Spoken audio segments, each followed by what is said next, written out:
Hello, welcome to Philosophy Roulette number 104, where we get philosophy papers off the internet and read them.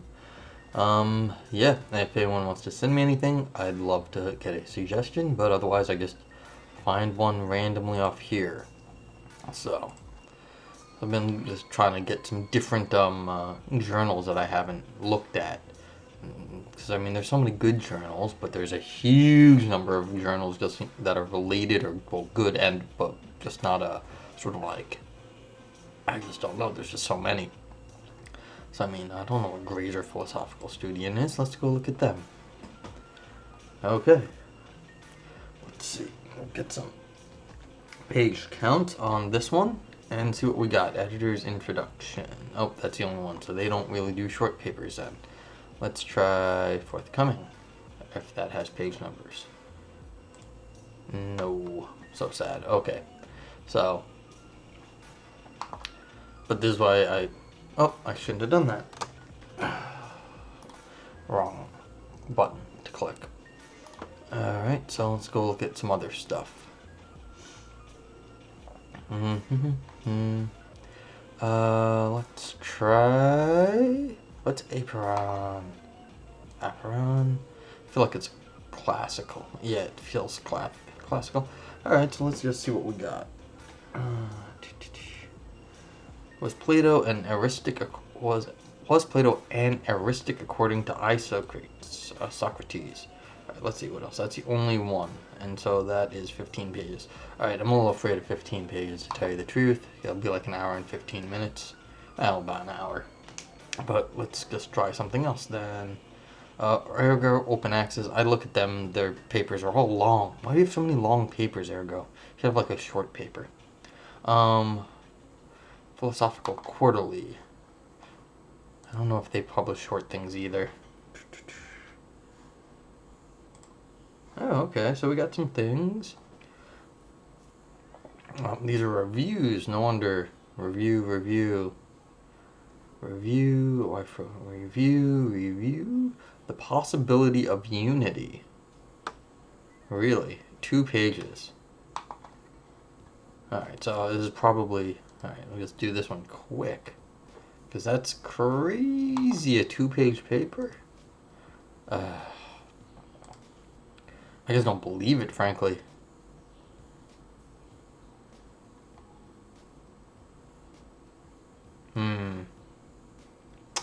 Well, it's true, but it's not available. That's so sad.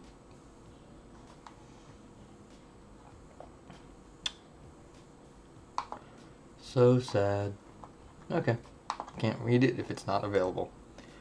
Alright, so there's 13 pages. Sorry, it's a practical shape. Another 2-page paper? Oh my god. Let's try this one.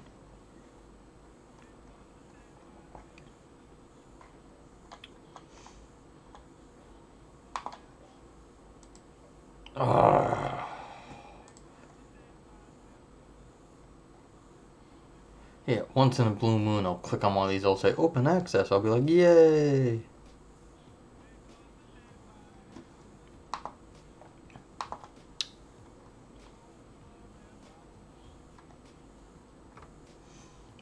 Review, must accept prosecution for civil disobedience. Alright, take a look at that one. Review. Unity and plurality. Edited. Review. Reviews. Lots of reviews here. Okay, Things in Touch with the Past by Carolyn Corlin. Okay. So that's another review. Moral Error Theory. I mean, I feel like these are all reviews to tell you the truth. But we're going to try and see what we get. Alright, this is edited. Okay.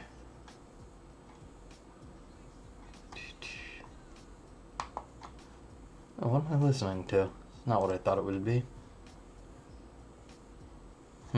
Well, maybe I'll get a copyright strike. Oh, no. It said it had it. That's so annoying.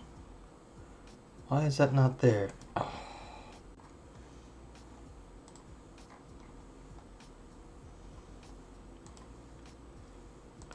Moral error theory, Roland. So this is not the one I was looking for. It's this one.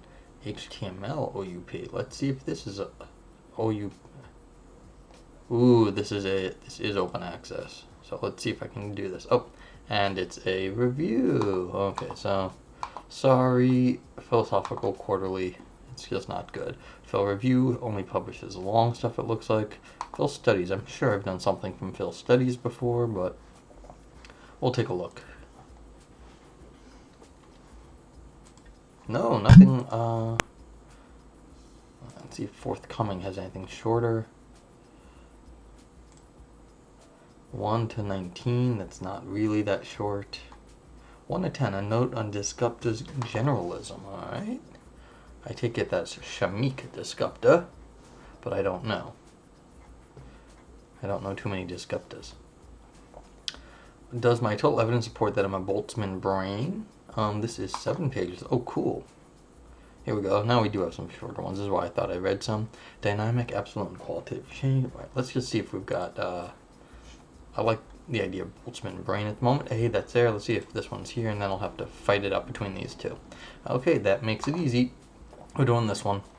Okay, Sinan Dogramaci. Does my total evidence support that I'm a Boltzmann Brain?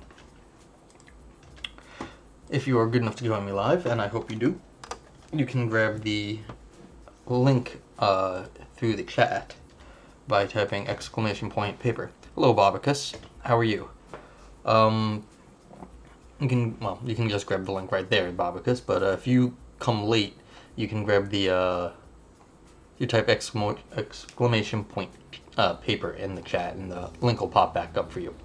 Okie dokie. So, here we go. Let's see what we got.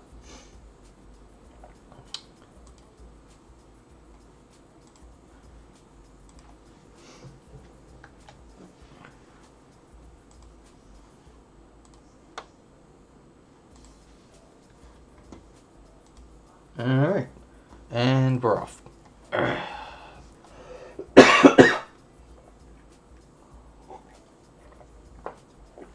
The Skeptical Challenge from Boltzmann Brains.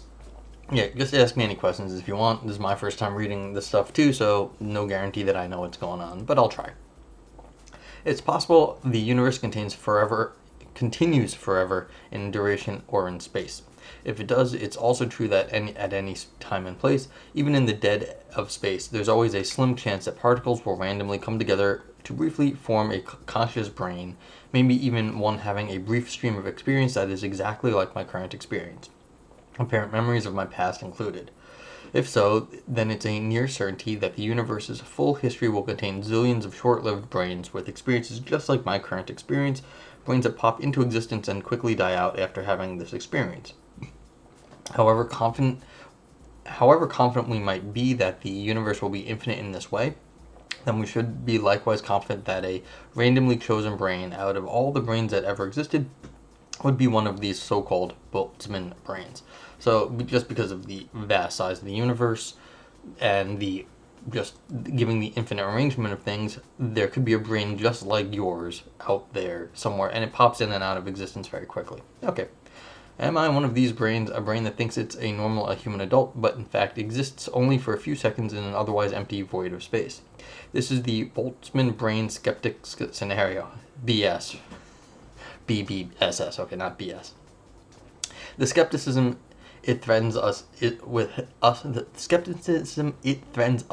is powerful. I have to read that sentence slowly.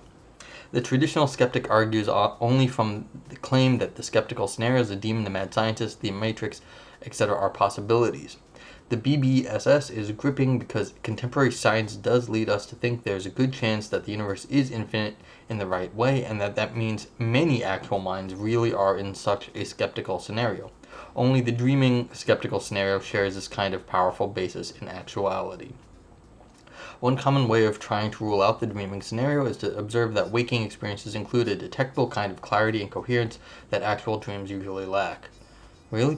I'm sure people say that, but I think that's a completely ridiculous thing to say.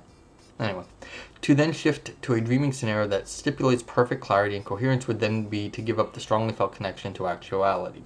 A similarly common way of addressing the BBSS is to say that most Boltzmann brains have incoherent streams of experience unlike our actual experience.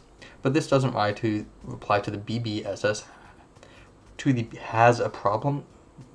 Reply to the BBBS as a problem, one that similarly replied to dreaming doesn't have. While most Boltzmann brains have incoherent experiences, the worrisome evidence is that most coherent streams of experience are had by BBs, Boltzmann brains, and that last fact is the worrying one. So given the size of the universe, there's probably some coherent Boltzmann brains out there, not just incoherent ones. We need a better way to free ourselves from the grip of the worry that we're in the BBSS. Here I offer a different proposal. My proposed solution. We can understand the worry that we're in the BBSS as a two-part skeptical argument. Part 1. There is a decent scientific evidence that the actual universe over its history hosts zillions of minds that have experiences exactly like mine, all of these but mine being Boltzmann brains. Part 2. If the vast majority of the zillions of existing Fs are Gs, and given that a given individual is an F, then the rational confidence that it's a G is extremely high. My diagnosis of the problem with this argument is that we're not in a position to rationally perform the reasoning outlined in Part 2. The reasoning is a simple form of statistical inference, also called statistical syllogism, also called direct inference. David Lewis's principle is a famous version of the inference in this general category. It is well known any such statistical inference is highly defeasible. When you have extra evidence that this F is also an H and that most Fs are H, not Gs, then you need not think this F is a G. You could now have low confidence this F is a G. This is an instance of so-called principle of total evidence, which is the admittedly somewhat vague but still very plausible idea that a rational thinker must respect the total evidence, not just some subset of it. Yeah, don't cherry pick what you're thinking. If you're going to be statistical about it, just stick with that. Don't think you have to prefer certain evidence over the other stuff. Okay. I say that we are just in such an FH situation with BBSS. How do we learn that most minds like mine are Boltzmann brains? We learn this only via acquiring a huge batch of scientific evidence. That batch includes in its lot that says we are in ordinary human bodies on ordinary Earth, which has existed in and circled the sun for billions of years, and so on and on.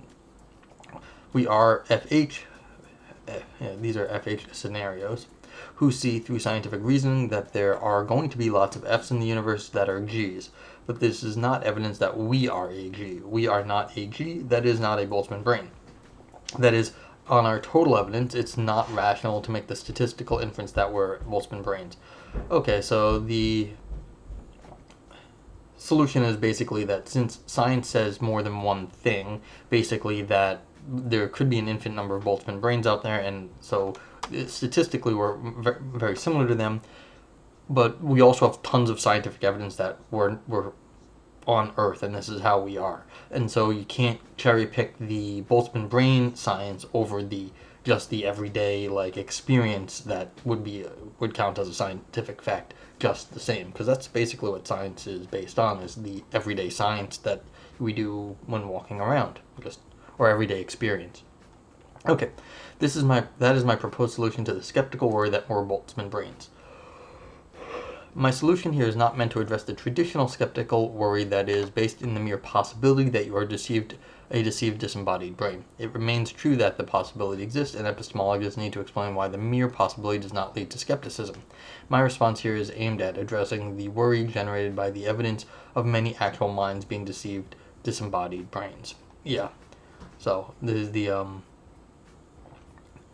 so in some sense, there's a question of scale going on in this article here. It's not just that you could be a brain in a vat, it's that could everything be like that. And so there's the scale changes the situation. Okay. Relating my proposal to the Albert Carroll Chalmers proposal. It's not my view that it is never reasonable to use statistical inference in the course of a skeptical argument. Sometimes it's reasonable. For example, if I knowingly participate in an experiment where 10% of subjects get a placebo and the other 90% are given a drug that will now induce a hallucination as of an apple on a table, and I now have a perceptual experience as of an apple on the table, then I must conclude by statistical inference that my experience is probably a hallucination. Yeah, because you're in a... Okay. I must accept this mildly skeptical conclusion, even if I am not, in fact, in the 10% and I'm veridically perceiving an apple. I may not treat the fact that I see an apple as good evidence that I'm having a veridical experience and am therefore in the 10%. Yeah, I mean, this is see, if you're in a scientific study, you have a very limited scope of what you're taking as evidence then. So, and if the statistical evidence is prominent in that study, then you have to take that as particularly important. Our situation with BBSS is, I claim, different. How is it different? How come I can't treat a genuine perception of an apple as good evidence that I'm in the 10%, but I should treat my observations that I'm on Earth and so on as good evidence that I'm not a Boltzmann brain? How come I can't resist making a statistical inference to mild skepticism in the drug case, but I should resist making a statistical inference to the skeptical conclusion that I'm a Boltzmann brain? Something should explain the difference between those two sorts of cases here. A preliminary point is that at no time entered into my total evidence that there is an apple I see here, but at one time was and now remains as part of my total evidence that I'm on Earth and in an ordinary body and so on. But that cannot be the whole explanation, because that suggests that timing prevents or allows certain facts to enter into my evidence, and that's not plausibly the explanation here. I could have started out believing or even knowing that there's an apple I see here, and then I later learned that I've been participating in a drug experiment as described above. Then, of course, I would lose possession of the evidence that there's an apple I see here. Well, this is a similar sort of thing as like Gettier cases where you see a barn, but then you really it's just a barn facade, or you see a cleverly painted donkey and not a zebra, something like that. So you have to go back and understand stuff. But well, I suppose the author will explain. One sec. I can't resist the statistical inference that I'm probably hallucinating. Why are things different with BBSS? I start out knowing that I'm not a Boltzmann brain, and then I learn that the universe contains a zillion Boltzmann brains, but I claim I don't lose my knowledge that I'm not a Boltzmann brain. Now, I've made the timing of the introduction of the skeptical word parallel in the two cases, so we still need to explain why I should not make the statistical inference that I'm a Boltzmann brain. Can we point to any relevant difference in the case now to explain the epistemic difference concerning what kept or what's lost in my evidence? Yes, even after arranging those parallels in timing, I think we can still point to an important and relevant epistemic difference in the cases. There are different facts about basing and epistemic dependence in the two cases, and these differences can, I suggest, explain why it must remain in my total evidence that I'm in an ordinary body on Earth, even though it gets kicked out of my evidence that there's an apple I'm seeing. Here is the difference in basing and epistemic dependence. In the drug case, my knowledge that I'm participating in the drug trial and my belief that I'm hallucinating are in no part based on or dependent for their justification on my views about whether or not there's an apple on the table. By contrast, my belief that I'm a Boltzmann brain would have to be entirely based on and epistemically dependent for its justification on the ordinary scientific evidence that the universe holds zillions of Boltzmann brains. This means that no matter how hard I try to take on the belief that I'm a Boltzmann brain, I cannot rationally do so while kicking away my beliefs in ordinary science, for those beliefs in science were the basis for the conclusion that I'm a Boltzmann brain. I cannot infer, so you'd have a circular sort of argument here. I cannot infer that I'm probably a Boltzmann brain while lacking the evidence of ordinary science, because the conclusion that I'm probably a Boltzmann brain is epistemically dependent on the evidence of ordinary science. This, I suggest, explains why in the Boltzmann brain case the ordinary scientific evidence must remain a part of my total evidence, even though in the drug case I may not similarly hold on to the evidence that there is an apple on the table. So to make the, let's see, they're going to say it? No. Okay. To make the apple case similar, it wouldn't be that you're hallucinating an apple, it'd be that you're hallucinating the drug study. So it's like if you had to hallucinate, you say, okay, so I'm taking a drug study, but then they tell you, well, we gave you a drug to make you hallucinate that you're part of the drug study. Well, you say, well, no, that doesn't make any sense, because the part of the being part of the drug study had to do with like my general background knowledge, and that's kind of what's going on here. The Boltzmann brain stuff has to depend on the background knowledge to motivate its existence. And so if you start saying, well, the background knowledge doesn't count, then the Boltzmann brain itself also gets pulled down with it, so it becomes self-defeating at that point. Okay. This epistemic feature of the Boltzmann brain case that I've just highlighted has also been gestured at in different ways by authors who have addressed the topic. Carroll and Chalmers each make the brief suggestion that the belief that I'm in the BBSS is, in epistemic sense, an unstable belief. Carroll says he borrows the idea from David Albert, but doesn't cite where, so I infer it may have been a personal conversation. See Albert, blah, blah, blah. Okay. Carroll and Chalmers do not develop the suggestion at great length, each only giving it one paragraph, Chalmers doing so in a footnote. But in one way to understand this instability is to see it as arising from the epistemic dependence I've just pointed to in the Boltzmann brain case, but which we've found missing from the drug case. In the drug example, if I have an experience of an apple and I believe that it's a hallucination, that does not undermine my knowledge I'm participating in the drug experiment where 90% of people are drugged and will hallucinate an apple. By contrast, I believe that if I'm a Boltzmann brain does undermine my belief based on ordinary scientific evidence that the universe contains zillions of Boltzmann brains. So I can rationally believe that I'm participating in this weird drug experiment and infer by statistical inference I'm probably hallucinating. By contrast, I can't rationally believe that the scientific evidence makes it likely that there are billions of Boltzmann brains and infer by statistical inference I'm probably a Boltzmann brain.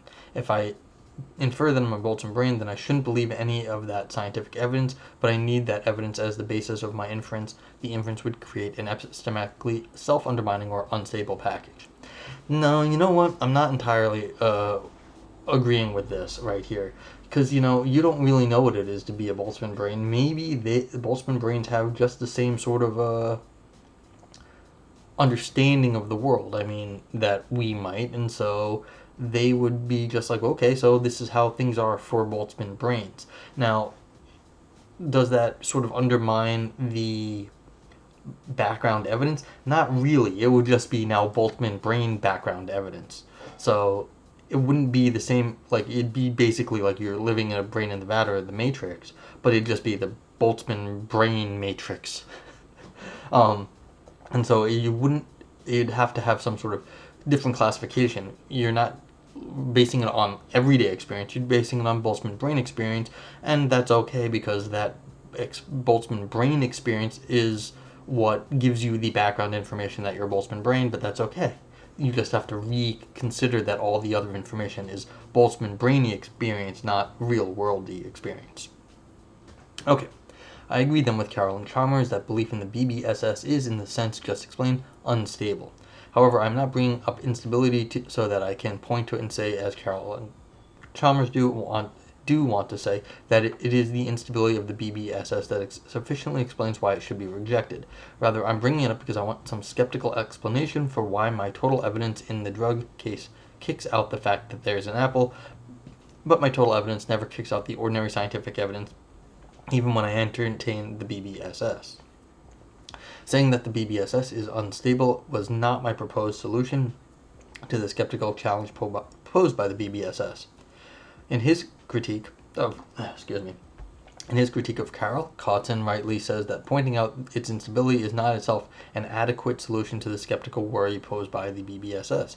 Cotton rightly says cognitive instability all by itself is not a sufficient reason to reject a hypothesis. I agree. My proposed solution to the skeptical worry posed by the BBSS is not simply to say, Carroll and Chalmers did, the BBSS is unstable and therefore it is false or improbable. Let's see what Bobicus has to say. It seems odd to me to talk about coherence of science and experience as a thing in Boltzmann brain scenario. I don't think Boltzmann brain scenarios requires knowledge of science fundamentally, so long as entropy exists in all possible universes that experience. Yeah, sure, Bobicus. At the very beginning, I don't know if you caught it. Oh yeah, I think you did. But, you do need the vast size of the universe to get this off the table, to motivate the Boltzmann brain. Because if you don't have the vast size of the universe, it just becomes unlikely that Boltzmann brains exist. It has to be a huge amount of space and random stuff. And so you do need, you need to justify that, because there's no reason to believe the massive size of the universe required to get the Boltzmann brain to work. Otherwise, I mean, it would just be like saying, well, I mean, you can do panpsychism, and that's a different thing. But, I mean, to have an experience just like you, what you're experiencing right now in some other part of the universe, would take a huge amount of just, like, randomness in space. And so you do need something like that. From the history of science, it's actually been a very big debate over how big and how old the universe is. It's very hard. It was very hard up until even in Darwin's day, in like the mid 1800s, the people really were still thinking, maybe the Bible, like 6,000 years that seems reasonable. We don't know anything about that. And then, some people would say, maybe 10,000 years, so because there's like some indeterminacy about exactly time in the early Bible. And so they were thinking, 10, 20,000 years. But like the thing about Darwin, he needed millions of years, if not billions of years for his theory to go through. And so people were arguing about this like hardcore. And they really just like, why would you think that would be like that long, or that the universe is that big? And so this is not really yeah, but agreed, Bobicus. But the point is that for there to be Boltzmann brains, you just need huge amounts of space. And so my point was just that this is actually, I was trying to make the point that people don't believe the bigness or the length of space and time that would be required just in general to have a Boltzmann brain. Like it'd be something that we sort of assume nowadays, that the universe is very big, but it's not something that people up until really 100 or 150 years ago really believed, and they had no reason to. I mean, the stars were just not that far away, the planets were not that far away. I mean, they knew they were far, but not like far away like what you need for a Boltzmann brain. So, but thanks for a question. I mean, it's an important point about this stuff, that you do need some, like, what we consider to be fundamental understanding of science now was not so fundamental even 200 years ago. So just the bigness of the universe. Okay, where was I? My solution was to say, when we take into account our total evidence, we see that it strongly supports the hypothesis that I'm in an ordinary body on Earth, and it gives no support to the BBSS. In particular, no support via the statistical inference that would be required but is blocked. So my proposed solution to the skeptical problem of the BBSS involves saying something distinct and well beyond what Chalmers said. Okay, so the author's argument here is that it's unstable, therefore false, is to say that you have to take in the total evidence, and you can't discount our everyday experience in the face of the scientific evidence because of the instability that goes into it, but they say you have to take in the total evidence, which is the everyday evidence. Okay, I have not provided a general theory that explains when evidence you once generally possessed later gets kicked out or must be bracketed or treated as independent, to use some of the terms found in the literature on peer disagreement and higher order evidence. Epistemologists like David Christensen desire some general principle that governs when higher order skeptical doubts trigger the bracketing or the independence of first order evidence, but Christensen, forthcoming, acknowledges that the task is difficult and has not been conclusively achieved yet. What I have tried to do in this section is only to give a compellingly sufficient explanation for why we cannot bracket ordinary scientific evidence in the face of the BBSS. This whole evidence thing, I'm not exactly sure what counts as whole, because why is the everyday evidence put on equal footing as a scientific evidence? Now, the argument is that the scientific evidence is based on the everyday evidence, but you might want to push back on that last little bit. I don't know I think you could probably do that, but I just it's a small worry I have right there. It's that maybe they're of a different sort of type of evidence, and so now it's not that you have two different types of you have to consider the whole evidence, but you've got multiple kinds of evidence, and then that could throw away a monkey in your in the total evidence style, because you've got different types of evidence. Okay. Response to an objection. My proposed solution to the problem of the BBSS may still seem as if it leaves room for the following skeptical doubt. What about all those zillions of actual Boltzmann brains I've conceded may exist? Don't they and I share the same total evidence? Yeah, that's kind of what I was saying. And doesn't that mean that they and I cannot rationally discriminate our scenarios? I cannot rationally think things are different with me because I have no better evidence. I will grant an assumption of this objection. I grant that we, the BBs and I, do all share the same evidence. The objection assumes some form of internalism about evidence. The objection claims that the Boltzmann brains and I share the same evidence because we are phenomenal duplicates. I'll allow, for example, the view that our shared empirical evidence and the ultimate basis of our scientific worldviews consists of propositions we represent in experience, including false and thus unknown propositions. I can thus allow a view like dogmatism, and I will reject the view that our evidence consists of just known propositions. Nevertheless, what I say in reply to the objection is that my above main argument that your evidence supports high confidence that you're an ordinary mind, not a Boltzmann brain, still applies to all of us. We should all conclude, me and the Boltzmann brains, that we are in the good case. All of the zillions of Boltzmann brains should think they are not Boltzmann brains. I will be right, they will be wrong, and we'll all be rational. I like this conclusion right here. I've not actually seen anyone say this in philosophy and maybe ever. I will be right, they will be wrong, but everyone's still rational. That seems, that's funny. Philosophers are not usually this magnanimous.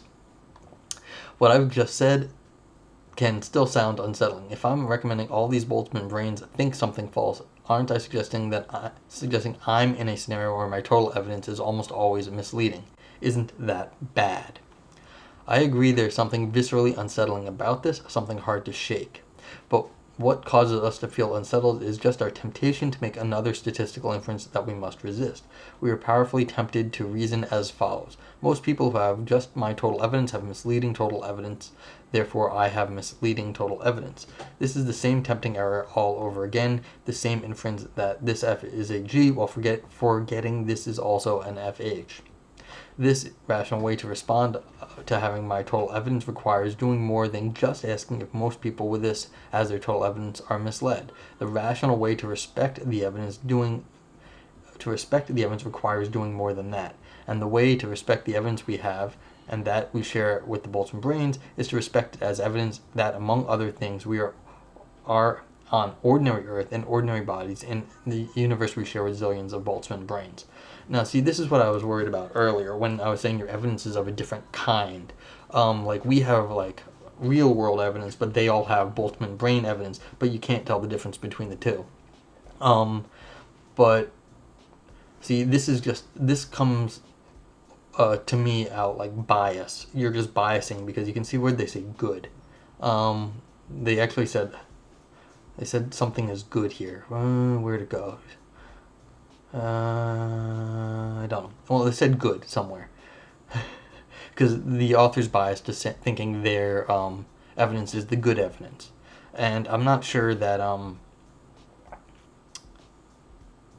why should the Boltzmann brain people feel like their evidence is any less good? We're just going to call it Boltzmann brain evidence. We're all made of this star stuff anyway. So as we are all made of star stuff, what do we care with the technical location of us in the universe if we all still think we're on Earth and doing normal sort of things? Granted, so I don't think this actually makes it. This is a really strong argument. I feel like this can be gotten out of because the real problem is that it only still matters to us that we are interacting with our lives the way we think we do, which doesn't matter where we are in some sort of Boltzmann brain universe. Like, if you're a Boltzmann brain someplace else, but and everyone else is not, so you're sort of it's kind of like a philosophical zombie.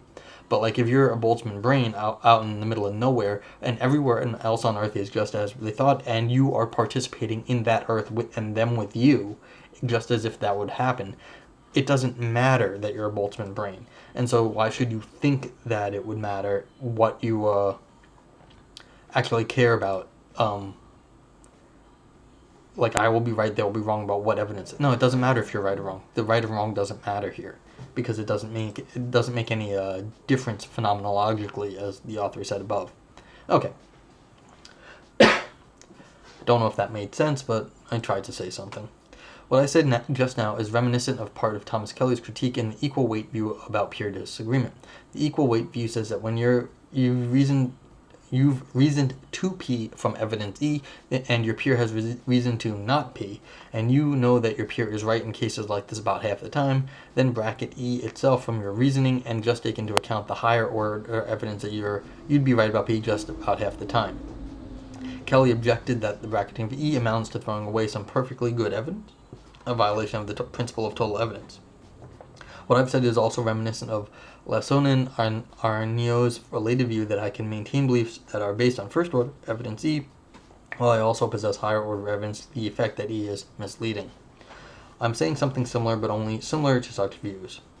Something similar, but only similar to such views.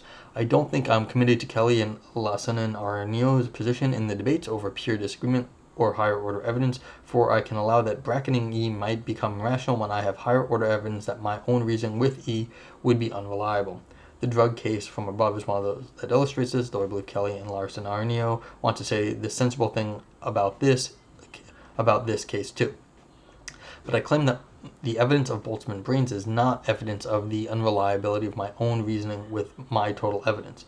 The known existence of other minds, Boltzmann Brains, who reason unreliably with E is not reason for me to bracket E. Yeah, but see, you're biased to say they are reasoning unreliably. I don't know if that's not sure about that, because the way the author set this argument up is to say that they are right, but I'm not taking a stand there, so the idea that the other folks are reasoning unreliably just seems to be an assumption here. Again, if all I knew is that I am a member of a class of people, most of whom are misled into holding false beliefs, then I should feel pressured to think that I'm misled. But if I further know that I'm in a particular subclass that is not misled, then I should fully resist the conclusion that I'm misled. This is the situation I'm in when I know that, out of the class containing me and the Boltzmann Brains, most of us will be misled, but I also have all that ordinary evidence that leads me to rationally believe and know that I'm a person on Earth, not one of those misled Boltzmann Brains. It's odd and visually disturbing that rationality requires the Boltzmann Brains to think the same thing and be wrong, but that is part of why these skeptical problems are so hard to shake, even when their irrationality has been demonstrated. Reason unreliable, reason falsely? Sure, Bob, because that's fine. I think at this point, actually, the author is trying to soften the blow of what they're trying to say. They don't want to just accuse them of reasoning like completely badly, just unreliably. Like they're mostly right about most things, but then about this one thing they're wrong, and so they're trying to make it sound less of a disturbing thing, because you can see they're it's odd and viscerally disturbing that requires to think the same thing and be wrong. See, they're trying to soften the blow of this because they know they're saying something sort of controversial here, and so they're trying to make it sound less controversial. So yeah, I mean, you can talk about how how they wrote this, and this might be like technically, you might think it's technically wrong, but I mean, what they're doing here is they're wrapping up, and so they're trying to just make it wrap up nicely. Other than that, it's a nice paper. I actually mostly agree with this paper, which is a very unusual thing for me to say. I mostly agree with this, even though I think they're wrong about what the eventual solution to this is. I think this is a good paper and a good they did a good job with an interesting problem. So, yeah. Don't have a whole lot else to say. It's just, I did have something to say about dreaming.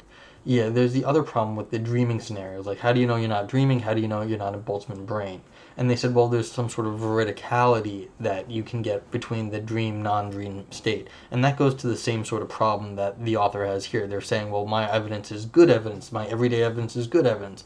Yeah, well, the problem with the dreaming state is that the veridicality when you're dreaming seems different than when you're awake. So your only understanding of your dream, of veridicality, if you're in the dream, is the veridicality of the dream. And the same thing here. If you're a Boltzmann brain, the only understanding you have of reality is the Boltzmann brain experience. And so that is what you would be claiming would be real too, in which case you can't claim that the veridical experience you are claiming to be a person here on Earth is any better. You can't claim the truth of that.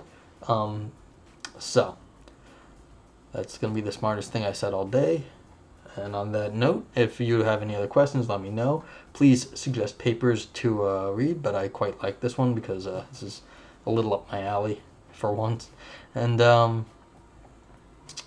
yeah, thanks for watching. Have a great day. Stay safe out there. I'll be back later tonight.